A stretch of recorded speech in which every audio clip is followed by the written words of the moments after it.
잠언서 21장 말씀 1절부터 8절까지 먼저 한 목소리로 같이 읽겠습니다. 왕의 마음이 여호와의 손에 있음이 마치 분물과 같아서 그가 임의로 인도하시느니라. 사람의 행위가 자기 보기에는 모두 정직하여도 여호와의 마음을 감찰하시느니라. 공의와 정의를 행하는 것은 제사 드린 것보다 여호와께서 기쁘게 여기시느니라. 눈이 높은 것과 마음이 교만한 것과 악인이 형통한 것은 다 죄니라. 부지런한 자의 경영은 풍부함에 이를 것이나 조급한 자의 궁핍함에 이를 따름이니라. 속이는 말로 재물을 모으는 것은 죽음을 구하는 것이라. 곧 굴러다니는 안개니라. 악인의 강포는 자기를 소멸하나니 이는 정의를 행하기 싫어함이니라. 죄를 크게 범하는 자의 길은 심히 구부러지고 깨끗한 자의 길은 곧으니라. 아멘. 할렐루야. 한 주간 동안 우리 성도님들은 어떻게 사셨습니까? 지난주 말씀을 통해서 우리가 삼시로 나눈 말씀이 마음 깊은 곳에 있는 하나님의 지혜를 길어내라 라는 그런 삼시의 내용을 가지고 이렇게 함께 묵상하며 살기를 원했는데요. 그렇게 사셨는지 모르겠습니다. 우리 마음 깊은 곳에 하나님의 지혜가 담겨져 있습니다. 깊은 곳에 담겨져 있기 때문에요. 우리의 마음의 깊은 곳을 어떻게 해야 될까요? 부지런히 살펴야 됩니다. 그래서 그 지혜를 길어내어서 우리 삶 가운데 사용해야 돼요. 그러기 위해서 우리는 날마다의 신앙의 삶, 나의 신앙 개인적인 경건 활동에 힘써야 됩니다. 그래서 하나님 말씀을 부지런히 읽고요.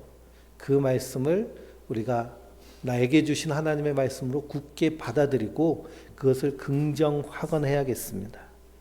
이것을 기독교 전통, 그래서 오래된 기독교 정통의 경건 생활에서는 렉시오 디비나라고 합니다. 하나님의 말씀을 거룩하게 독서하는 거예요.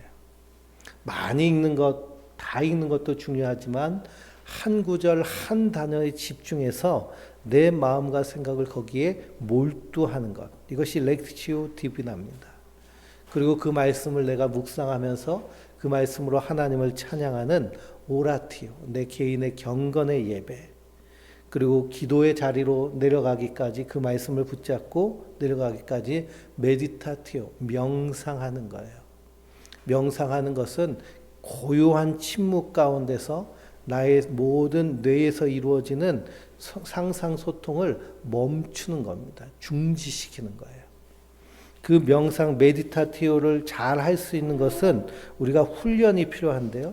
그래서 주보에 매일 명상하는 것에 대한 QR코드를 올려드렸잖아요. 그래서 내 접촉점, 들숨과 날숨에 내가 신경을 집중하고 여기에 내 온 정신을 몰입할 때 신기하게도 우리의 뇌는 완전히 꺼집니다. 부정적인 상상, 여러 가지 생각들, 잡생각들 이런 것들이 다 소거가 돼요. 그것이 메디타티오, 명상의 상태입니다. 그 다음으로 넘어갈 때 비로소 컨템플락티오, 기도가 되는 거예요. 이 기도를 관상 기도라고 얘기합니다. 그래서 우리가 함께 모여서 기도할 때는 간구하는 통성 기도를 함께 기도하지만 개인적인 기도, 내 기도의 골방에서 반드시 하나님과 해야 될 기도는 이 컨템플락티오.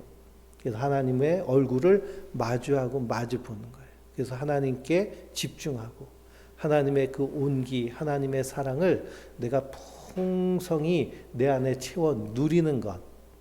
이것이 우리가 날마다 해야 될 개인의 신앙의 훈련이고 신앙 생활인 줄 믿습니다. 이것을 열심히 하는 모습이 마음 깊은 곳에 있는 하나님의 지혜를 길러내는 거예요. 그것으로 풍성하게 사는 겁니다. 그런데 그렇지 않으면 우리가 어떻게 살게 되나요? 눈에 보이는 표면적인 삶에만 치중하게 됩니다. 눈에 보이는 것에만 집중하게 되면 우리 안에 자연스럽게 걱정, 근심, 불안, 짜증, 분노가 잔뜩 생깁니다. 이것을 뇌과학자들 뇌를 비춰보니까 편도체가 활성화돼서 그래서 제대로 지적인 사고를 하지 못하는 상태라고 얘기합니다. 스트레스 상태라고 얘기하는 것이죠. 이렇게 되면 우리 안에서 끝없이 부정적인 상상, 소통, 반추가 일어납니다. 그래서 과거에 묶여서 과거에 실패했던 것, 과거에 아쉬웠던 것, 내가 왜 그렇게 했을까? 내가 내 눈가를 왜 찔렀을까? 하는 그런 것들을 계속 반추하면서 미래는 또 그러면 어떡하지? 이렇게 하면 어떡하지? 하는 미래 걱정까지 다 겹쳐서 현재 지금을 살지 못하게 만듭니다. 그러니 그런 사람들은 당연히 자기의 삶에 만족도라든지 기쁨이라든지 행복감이 지극히 낮습니다. 그러니 우리는 마음 깊은 곳에 있는 하나님의 지혜를 부지런히 길러놔야겠습니다. 한 주간 동안 우리가 충격적인 뉴스를 많이 접하게 됐습니다. 시청역에서 교통사고가 났는데요.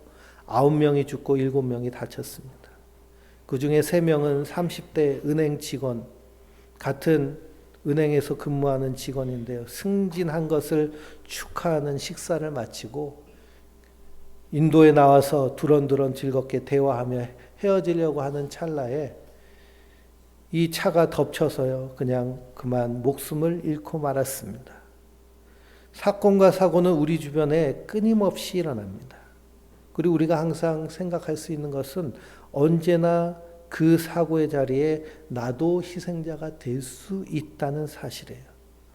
우리 인생은 100세를 살기도 하지만 오늘 당장 갑작스럽게 마무리될 수도 있습니다. 우리는 이런 인생을 바라보며 인생의 의미에 대해서 스스로 질문해야 됩니다. 내가 내일 그 사고의 자리에 서 있는 자라면 오늘 나는 무엇을 선택하며 살 것인가? 어떤 삶의 자세와 태도를 가지고 살 것인가? 이러한 생각들, 이러한 사고들, 이러한 자아 성찰이 우리 안에 늘 있어야 될 줄 믿습니다. 그리고 그리스도인인 우리는 성경을 통해서 우리의 이 질문에 답을 얻어야 됩니다.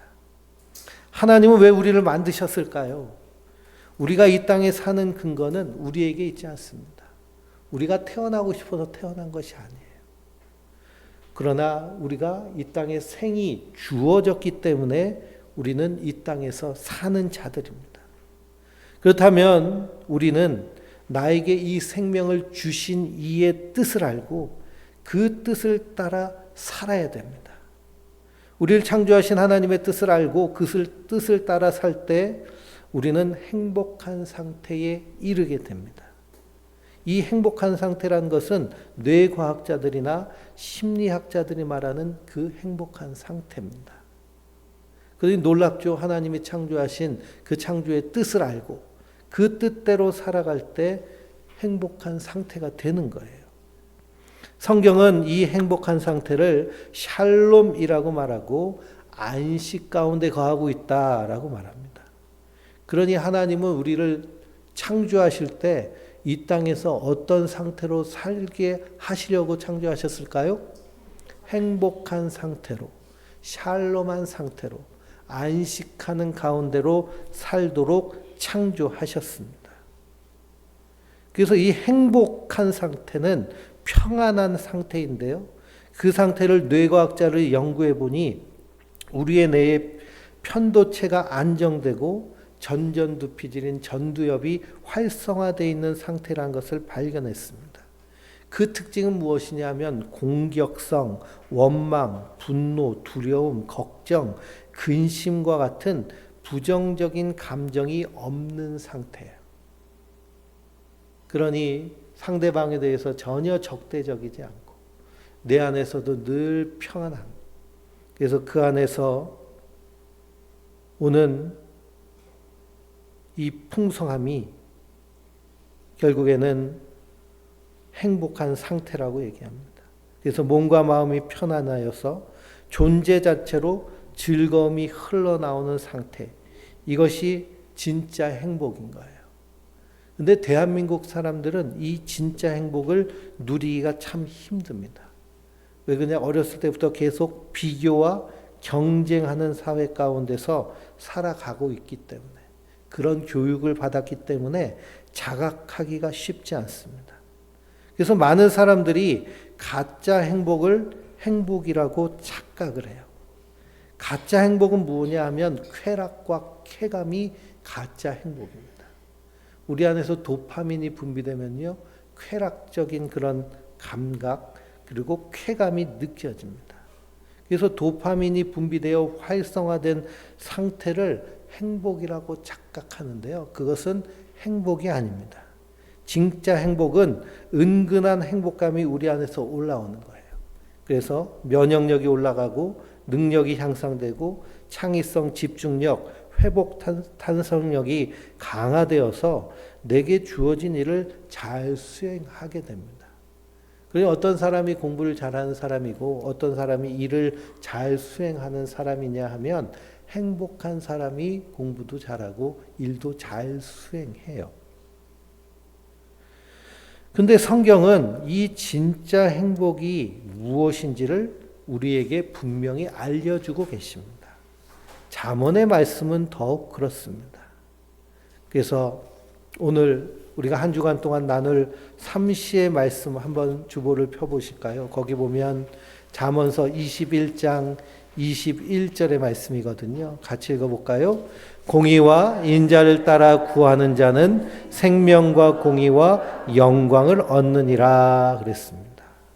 그러니 공의와 인자를 따라 사는 삶, 이것에 대해서 이따 말씀을 드릴 텐데요.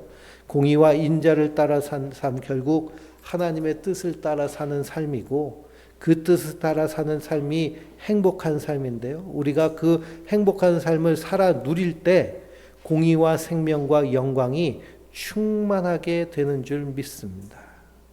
그래서 우리가 이 비결을 정확하게 배우고 행해야겠습니다. 오늘 1절 말씀을 같이 읽어볼까요? 왕의 마음이 여호와의 손에 있음이 마치 그가 임의로 인도하시느니라 라고 말씀하십니다. 왕의 마음이 여호와의 손에 있다는 거예요. 그래서 분물과 같아서 하나님이 인도하여 내신다는 겁니다. 그러니 왕의 마음을 마음대로 움직이는 분은 하나님이세요. 인간의 마음, 사람의 마음은 하나님이 움직이신다는 것입니다. 그래서 시편 33편 13절을 읽어보면 여호와께서 하늘에서 굽어보사 모든 인생을 살피시며 곧 그가 거하시는 곳에서 세상의 모든 거민들을 굽어 살피시는도다 그랬습니다. 그는 그의 모두의 마음을 지으시며 그들이 하는 일을 굽어 살피시는 이시로다라고 말씀하세요. 그러니 하나님은 모든 인생을 살피시고 그 마음을 감찰하시는 분이십니다. 그러니 왕의 마음뿐만 아니라 모든 인생의 마음을 다 감찰하세요. 성경을 보면 수많은 왕들의 마음을 하나님이 움직이십니다. 그런데 은혜를 주시기도 하고요, 강팍해 하기도 하세요. 그래서 결국에는 하나님의 뜻을 이루시는 줄 믿습니다. 그러니 은혜 주신 분도 하나님, 강팍해 하시는 분도 하나님. 그러니 하나님의 백성들, 지혜로운 자는 하나님 앞에서 무엇을 구하는 자들일까요? 하나님의 은혜를 구하는 자들인 줄 믿습니다. 대한민국에 왕은 없지만 최고 지도자가 대통령이죠. 지금 대통령의 국정 수행 지지도가 바닥을 기고 있습니다. 취임 때부터 쭉 바닥을 기고 있는데 계속 떨어지고 있고, 심지어는 탄핵 청원한 사람들이 100만 명이 넘어가고 계속 올라가고 있습니다. 그 사람이 더 이상 대통령 안 했으면 좋겠다라고 생각하는 사람이 그만큼 많다는 것이죠. 그러니 하나님 그 왕의 마음, 대통령의 마음을 좀 확 꺾으셨으면 좋겠는데 우리 생각대로 안 해요. 안 돼요. 결국 누구의 뜻이 이루어질까요? 우리는 하나님의 뜻이 이루어질 줄 믿고 이 땅 가운데 하나님의 뜻 붙잡고 하나님의 은혜를 구하며 사는 자들인 줄 믿습니다. 시편 33편에 많은 군대로 구원 얻을 왕이 없으며 용사가 힘이 세어도 스스로 구원하지 못하는도다. 구원하는 데는 군마가 헛되며 군대가 많다 하여도 능히 구하지 못하느니라 라고 고백합니다. 그러므로 누가 구하시는 분이세요? 하나님이 구하시는 분이십니다. 그러므로 우리 그리스도인들은 겸손하게 하나님을 경외하며 하나님의 은혜를 구하는 자야겠습니다. 2절을 보니 사람의 행위가 자기 보기에는 모두 정직하여도 여호와는 마음을 감찰하시느니라 라고 말씀하고 있습니다. 하나님 왜 사람의 마음을 감찰하실까요? 하나님 우리를 창조하신 분이시기 때문입니다. 창조하셨는데 어떻게 창조하셨을까요? 하나님의 형상에 따라 만드셨습니다. 하나님의 형상에 따라 만드셨다는 것은 무엇을 의미하나요? 자녀와 같이 낳으셨다는 거예요. 자녀와 같이 만드셨다는 거예요. 우리 성도님들 결혼하셔서 자녀를 두고 계신 성도님들 뇌의 구조 가운데 자녀는 몇 프로나 차지하고 있습니까? 자녀에 대한 생각. 대부분 50% 이상. 특히 대한민국에서의 어머니는요. 70%에서 90%까지 자녀에 대한 생각으로 가득 차 있습니다. 그렇지 않으신 분도 계실 수도 있겠지만 그러니 자녀로서 낳았다는 것이 그런 의미예요. 하나님의 형상에 따라 지으셨다는 것이. 그러니 하나님은 한 사람 한 사람 한 영혼을 귀하게 여기시고 사랑하셔서 그 마음과 생각을 감찰하시며 돌보시는 분이신 줄 믿습니다. 그리고 허물과 죄로 빠진 인생을 구원하시기 위해 어떻게 하셨나요? 사람이 되셔서 이 땅에 오셔서 십자가에 달려 죽으셔서 그 허물과 죄의 값을 다 대신 치르시고 그 영혼을 구원하시기를 원하시는 분이 하나님이십니다. 그런데 하나님은 우리를 꼭두각시처럼 만들지 않으셨잖아요. 우리 자녀들도 꼭두각시가 아니죠. 아무리 꼭두각시처럼 조정하려고 해도요. 사춘기 지나고 머리 크면 자기 멋대로 합니다. 그러니 조정이 안 돼요. 자유의지가 있기 때문에. 하나님 우리를 그렇게 자유한 자로 만드셨습니다. 그러면 하나님 우리가 간절히 하나님 앞에 돌아와서 하나님의 그 뜻을 따라 살아내므로 이 땅에서 행복하게 살기를 원하시는 분이 하나님이세요. 그러니 인생을 창조하신 주인이시기 때문에 마음을 감찰하십니다. 그러니 우리는 어떤 자세로 이 땅에서 살아내야 될까요? 히브리서 4장 12절 13절을 보면 하나님 말씀은 살아있고 활력이 있어 좌우에 낯선 어떤 검보다 예리하여 혼과 영과 관절과 골수를 찔러 쪼개기까지 하며 또 마음의 생각과 뜻을 판단하나니 지으신 것이 하나도 그 앞에 나타나지 않음이 없고 우리의 결산을 받으실 이의 눈앞에 만물이 벌거벗은 것 같이 드러나느니라 라고 말씀하십니다. 그러니 하나님의 말씀을 통해서 항상 자기를 비춰봐야 됩니다. 말씀으로 자기를 보면 우리는 어떤 모습으로 드러날까요? 벌거벗은 날 것으로 드러나요. 아, 우리 안에 선한 것이 하나도 없습니다 하고 하나님의 은혜를 구하는 자리에 나올 수밖에 없습니다. 그런데 선악과를 따먹은 인간은 자기의 행위가 다 옳은 줄 알아요. 그러니 국정 지지율이 바닥을 기고 있는 대통령도 자기의 국정 수행에 대해서 뭐라고 얘기하나요? 잘하고 있다고 얘기하잖아요. 잘하고 있는데 우리 국민들이 좀 그걸 잘 몰라가지고 그래서 홍보도 잘하고 그렇게 해가지고 내가 잘하고 있다는 걸 알려야겠다고 얘기합니다. 그러니 자기 자신을 우리가 메타인지라 해서 자아성찰이 잘 돼야 됩니다. 특히 우리 그리스도인들은 이것이 잘 돼야 돼요. 왜 그럴까요? 날마다 하나님의 말씀으로 나를 비추기 때문입니다. 이 자아성찰, 메타인지가 안 되는 분들은 이런 말씀을 보면서 뭐라고 하나요? 아유, 이건 우리 남편이 들어야 되는, 우리 아내가 들어야 되는, 우리 애들이 들어야 되는, 저기 뭐 아무개 집사님이, 권사님이 꼭 들어야 되는 말씀인데 이렇게 얘기를 해요. 자기에게 적용점이 없고 타인에게 계속 향합니다. 그러나 하나님의 지혜는 하나님 말씀은 자기에게로 행하는 거예요. 벌거벗은 것처럼 이렇게 벌거벗어지면, 그래서 히브리서 4장 12절 13절 이 하나님 말씀 그 다음에 나오는 말씀이 더 은혜로운 말씀입니다. 그러므로 우리에게 큰 대제사장이 계시니 승천하시니 곧 하나님의 아들 예수시라. 우리가 믿는 도리를 굳게 잡을지어다.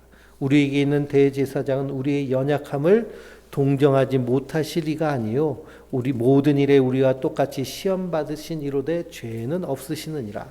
그러므로 우리가 긍휼하심을 받고 때를 따라 돕는 은혜를 얻기 위하여 은혜의 보좌 앞에 담대히 나아갈 것이니라 말씀하십니다.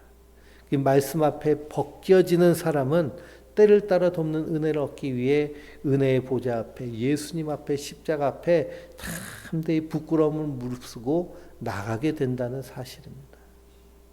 그때 우리 안에서 생명과 평안이 충만하여집니다. 왜 그러냐? 예수님의 십자가의 사랑으로 우리를 정결케 하여 주셨기 때문이죠. 그래서 3절 말씀을 보면 공의와 정의를 행하는 것은 제사 드리는 것보다 여호와께서 기쁘게 여기신다고 말씀하십니다. 그러니 말씀 앞에 벌거벗어졌기 때문에 하나님의 뜻을 분별하는 거예요. 하나님이 원하시는 삶으로 드리는 예배, 삶으로 드리는 제사를 드리게 됩니다. 그 삶의 모습이 무엇이냐? 공의와 정의로 이 땅에서 살아내는 거예요. 부끄러움 없이 겸손하게 사랑으로, 관용으로 용서하며 감사하며 수용하며 이 땅을 살아내게 되는 줄 믿습니다. 근데 4절 말씀 뭐라고 하나요? 눈이 높은 것과 마음이 교만한 것과 악인의 형통한 것은 다 죄라고 말씀하십니다. 그러니 왜 눈이 높아졌을까요? 왜 마음이 교만해졌을까요? 자기가 주인인 줄 알고 살기 때문에 그렇습니다. 악인이 형통한 것의 각주에는 등불이라고 되어 있습니다. 그러니 눈이 높은 이유, 마음이 교만한 이유는 악인이 등불을 쫙 비쳤을 때 이것이 성공이다, 이것이 승리다 생각하고 그 등불을 따라가기 때문에 눈이 높아지고 마음이 높아져요. 그래서 갑질하고 타인을 무시하고 가난한 사람들을 경멸하고 자기가 잘나서 잘된 줄 알고 아나무인으로 사는 인생이 되어버립니다. 그런데 하나님 그것을 뭐라고 하세요? 죄라고 여기시고요, 악하게 보십니다. 그러니 그리스도인들은 죄인의, 악인의 등불을 보고 따라가는 것이 아니라 하나님의 등불을 바라보며 따라가는 자들인 줄 믿습니다. 시편을 보면 여호와의 말씀은 내 길에 빛이요 내 길에 등불이라고 말씀하십니다. 말씀이 비추는 대로 가는 거예요. 세상이 아무리 무엇라 하여도 세상이 이것이 행복이다, 이걸 가지고 있어야 행복하고 이걸 해야 성공이고 이걸 해야 네가 미래에 잘 될 거야 라고 해도 그것은 부차적인 것이고요. 하나님 말씀하신 것이 우리 안에서 든든히 세워지고 우리가 그 말씀 위에 든든히 서 있으면 이 땅에서 풍성하고 충만하게 승리하며 살게 되는 줄 믿습니다.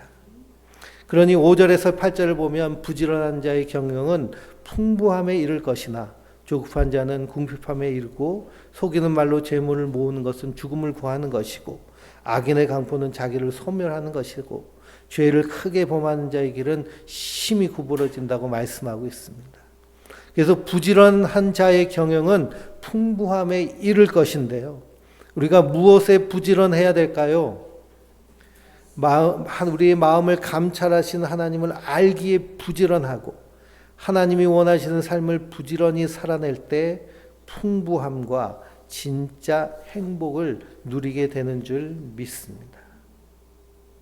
그러니 하나님의 뜻이 결국에는 십자가에서 나타나는데요. 그 십자가에서 우리에게 보이신 것은 무엇일까요?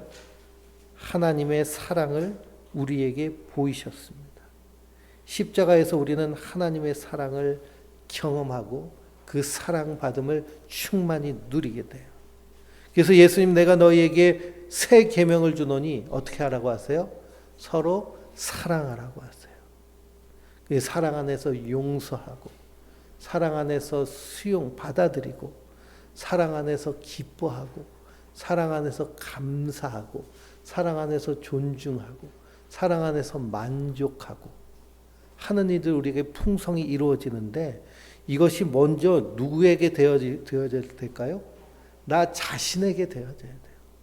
나를 사랑하고, 나를 인정하고, 나를 존중하고, 나를 만족스럽게 생각하고, 나 자신을 용서하고, 나 자신을 수용하고, 기뻐하고 감사하는 자기 자신에 대해서 이게 되지 아니하면 절대로 타인에게 이것이 되어지지 않습니다. 그러니 우리는 부지런히 하나님의 뜻을 찾고 그 뜻대로 살아내야겠습니다. 9절 말씀 보면 뭐라고 말씀하시고 계시나요? 다투는 여인과 함께 큰 집에서 사는 것보다 움막에서 사는 것이 낫다라고 말씀하십니다. 다투는 여인이 나옵니다. 여인이 남편과 다투는 이유를요, 창세기 3장에 이미 말씀하고 계신데요. 아담과 하와가 선악과를 따먹고 나서 에덴 동산에서 쫓겨납니다. 그러면서 하나님이 하와에게, 여자에게 이런 말씀을 하세요. 뭐라고 말씀하시느냐? 너는 남편을 원하고 남편은 너를 다스릴 것이니라 라고 말씀하십니다. 이것을 세번역 성경을 보면 남편을 지배하려고 네가 할지라도 너는 남편의 지배를 받아, 이렇게 번역이 되어 있어요. 공동번역 성경은 남편을 마음대로 주무르고 싶지만 너는 그럴 수 없어 라고 말씀하십니다.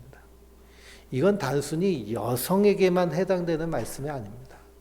모든 사람은요, 이 땅에서 내 옆에 있는 사람을 어떻게 하고 싶어요? 내 마음대로 주무르고 싶어요. 참 이것 좀 이렇게 했으면 좋겠고, 좀 저렇게 했으면 좋겠고, 왜 이건 이것밖에 못하고 저건 저것밖에 못하는 마음에 안 들어요. 그러니 뭐가 생길까요? 그러니 싸움이 일어나고 다툼이 일어나요. 그래서 평균 결혼하면 7년을 다툰다고 그럽니다. 주도권을 잡기 위해서. 7년, 길게는 10년. 그러다 둘 중에 하나가 포기하면 다툼이 끝나고, 이것이 관계에서 이런 악순환이에요. 이것을 남자 여자를 분리해서는 안 돼요. 여자는 다스림을 받아야 되니까 아내한테 당신 내 지배를 받아야 돼, 까불지 마, 그런 의미가 아닙니다. 그래서 이런 비슷한 말씀이 잠언서에 여러 번 나오는데요. 27장 15절을 보면 다투는 여자는 비 오는 날에 이에 떨어지는 물방울이라. 그를 제어하기가 바람을 제어하는 것 같고 오른손으로 기름을 움키는 것 같으니라 라고 말씀하십니다. 그러니 인간은 끊임없이 이 주도권 싸움에 몰두해요. 근데 성경은 그러지 말라는 것이죠. 우리가 존중하고 수용한다는 것은 어떤 개념일까요? 그냥 있는 모습 그대로를 내가 존중해 주는 겁니다. 그 있는 모습 그대로를 내가 받아들여 주는 거예요. 나에게 없는 것이요, 상대방을 통해서 나에게 보이지 않습니다. 그게 나에게 마음에 안 드는 내 안에 있는 어떤 부분이 상대방에게 있을 때 그것이 어떻게 보일까요? 나에게 불만으로 보여요.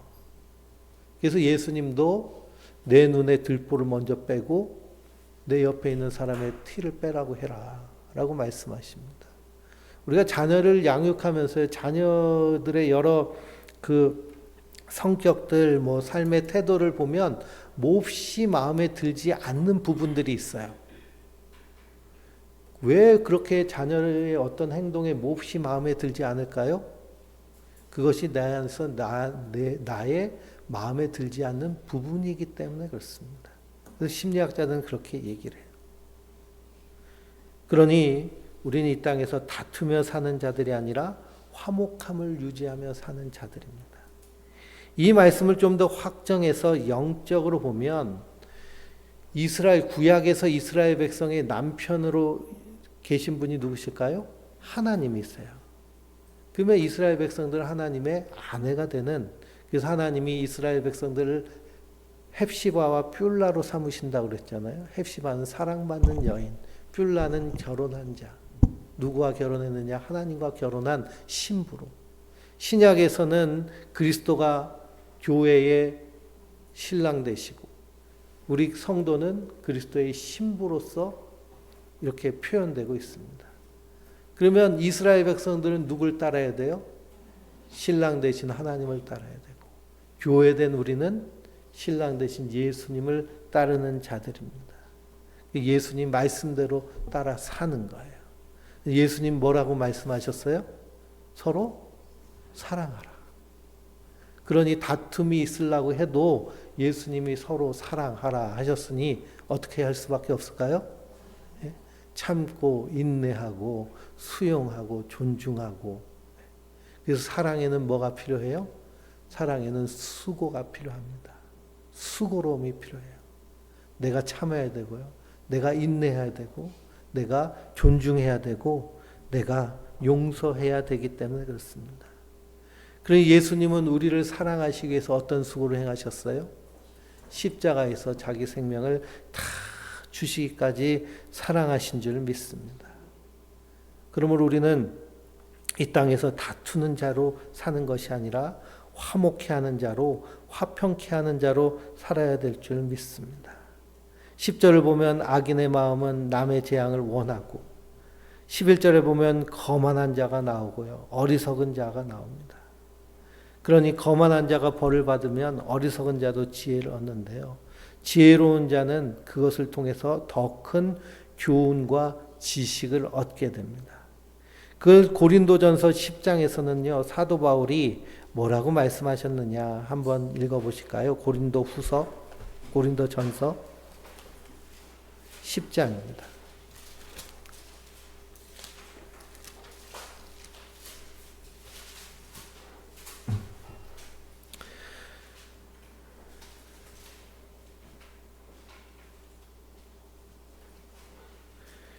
1절부터 12절까지 한번 같이 읽어보겠습니다. 형제들아 나는 너희가 알지 못하기를 원하지 아니하노니 우리 조상들이 다 구름 아래 있고 바다 가운데 지나며 모세에게 속하여 다 구름과 바다에서 세례를 받고 다 같이 신령한 음식을 먹으며 다 같은 신령한 음료를 마셨으니 이는 그들을 따르는 신령한 반석으로부터 마셨으며 그 반석은 곧 그리스도시라. 그러나 그들의 다수는 하나님을 기뻐하지 아니하셨으므로 그들이 광야에서 멸망을 받았느니라. 이러한 일은 우리의 본보기가 되어 우리로 하여금 그들이 악을 즐겨한 것 같이 즐겨하는 자가 되지 않게 하려 함이니 그들 가운데 어떤 사람들과 같이 너희는 우상 숭배하는 자가 되지 말라. 기록된 바 백성이 앉아서 먹고 마시며 일어나 뛰논다 함과 같으니라. 그들 중에 어떤 사람들이 음행하다가 하루에 23,000명이 죽었나니 우리는 그들과 같이 음행하지 말자.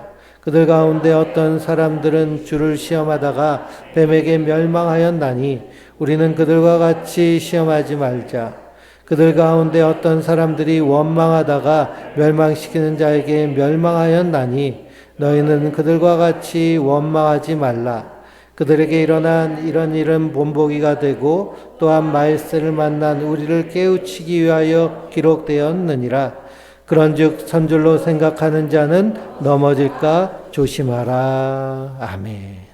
선줄로 생각하는 자는 넘어질까 조심하라. 늘 은혜를 기억하라는 거예요.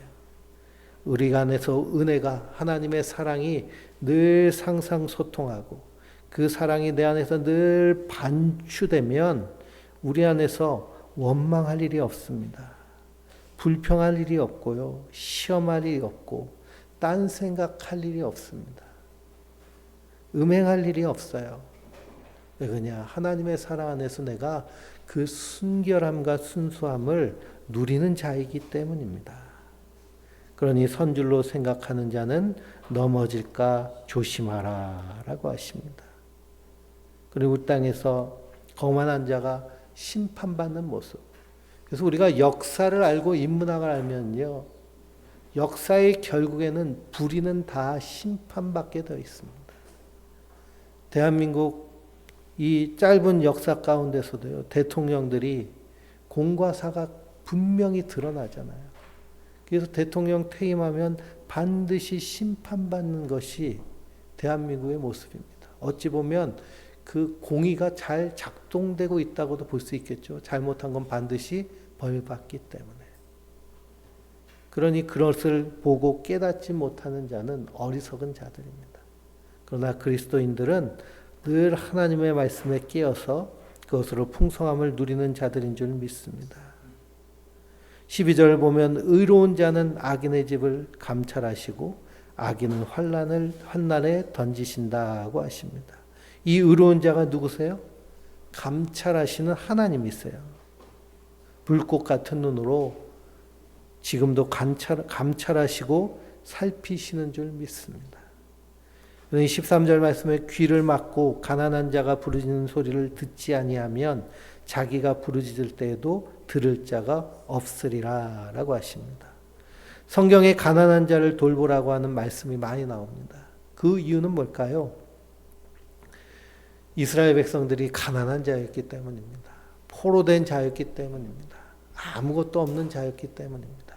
근데 하나님 그들을 돌보셔서 구원해 내셨기 때문이에요. 우리 그리스도인들은 이런 마음이 더 충만해야 됩니다. 왜 그러냐? 우리를 구원하여 내시기 위해 십자가에서 자기 생명을 다 주셨기 때문입니다. 우리의 뇌가 행복해지는 법을 뇌과학자들은 뭐라고 얘기하느냐? 주변 사람들에게 행복을 나눠줄 때 우리 뇌가 제일 행복해진다라고 얘기합니다. 그러니 선행을 하고 구제를 하고 어려운 사람을 돕고 이렇게 친절을 베풀고 할 때 뇌에서 여러 아주 좋은 호르몬들이 마구 품품 분비되어서 뇌를 행복하게 만든다고 그래요. 그러니 성경에 이렇게 살라고 하는 말씀이 결국에는 행복으로 살게 하는 그런 과학적인 증거와 그리고 결론을 분명히 도출합니다. 그래서 우리가 잠언서 18장 16절 말씀에도 사람의 선물은 그의 길을 넓게 하며 또 존귀한 자 앞으로 그를 인도하느니라 라고 말씀하셨는데요. 우리가 선물을 준다, 나눠준다는 개념. 그 안에는 연민, 용서, 사랑, 수용, 감사, 존중이 담겨져 있습니다. 제가 여행 유튜브 보는 것을 좋아하는데요. 수길웨이라고 하는 최수길이라는 분이 여행하면서 유튜버를 하시는데 이분은 은퇴를 하고 공무원으로 계시다가 은퇴를 하고 세계를 다닙니다. 그러면서 유튜브를 찍고요. 그분 아주 비유가 좋으셔서 별의별 걸 다 드세요. 그래서 그냥 곤충, 번데기, 개구리부터 뱀, 쥐까지 다 드시던데요. 거기 방글라데시 편이 있는데 방글라데시는 세계 최빈국이잖아요. 그 영상을 보면서 저는 더 절실하게 느낀 게 인도나 방글라데시나 그쪽은 그냥 유튜브로 보는 게 제일 행복하구나 이렇게 생각이 됐습니다. 근데 우리가 잘 알다시피 세계에서 최빈국인데도 행복도는 매우 높은 나라 중에 항상 들어가는 나라가 방글라데시예요. 근데 그분 그 여행을 보면서 이래서 이 사람들이 이렇게 행복하다고 얘기하는구나라는 걸 느낀 것이 있는데 뭐냐면 거기에 있는 남녀노소 할 것 없이요. 다 친절해요. 외국에서 손님이 왔다고요. 자기가 먹던 것도 먹으라고 나눠줘요. 뭘 좀 사 먹으려고 하면요. 옆에서 다 사줘요. 예. 그거 먹으면 물론 배탈이 나겠지만 우리 먹으면 다 사줘요. 얼마나 친절한지요. 길도 안내하려고 다 따라가줘요. 저래서 저 사람들이 행복하구나. 사는 거는 정말 우리가 상상하지 못할 정도로 불결하고 가난하게 사는데요.